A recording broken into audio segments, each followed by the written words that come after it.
নির্বাচনী বিতর্কে ডোনাল্ড ট্রাম্পের পারফরমেন্সে হতাশা দেখা দিয়েছে তার রিপাবলিকান পার্টির সদস্য ও উপদেষ্টাদের মধ্যে।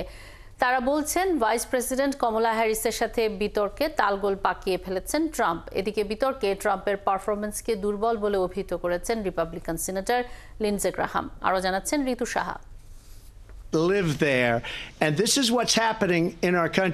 সম্প্রতি যুক্তরাষ্ট্রের নির্বাচনী বিতর্কে মুখোমুখি হন ডোনাল্ড ট্রাম্প ও কমলা হ্যারিস। বিতর্কে প্রায় পুরোটা সময় 59 বছর বয়সী হ্যারিস কোণঠাসা করে রাখেন 78 বছর বয়সী ট্রাম্পকে।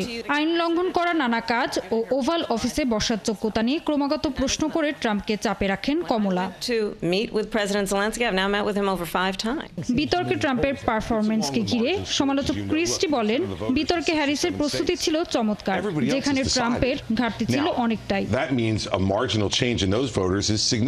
ফক্স অ্যান্ড ফ্রেন্ডস অনুষ্ঠানে ট্রাম্প বলেন, এটা তার সেরা বিতর্কগুলোর একটি, আর ভোট হার জিত নিয়ে তিনি পরোয়া করেন না।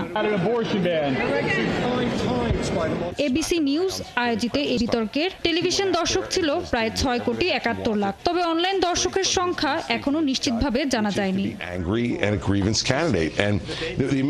এদিকে দ্বিতীয় দফার বিতর্কে ট্রাম্পের অংশ নেওয়া উচিত হবে কিনা সে বিষয়ে অনিশ্চয়তা প্রকাশ করেছেন ট্রাম্পের পার্টির 2 সদস্য। ঋতু সাহা, 71।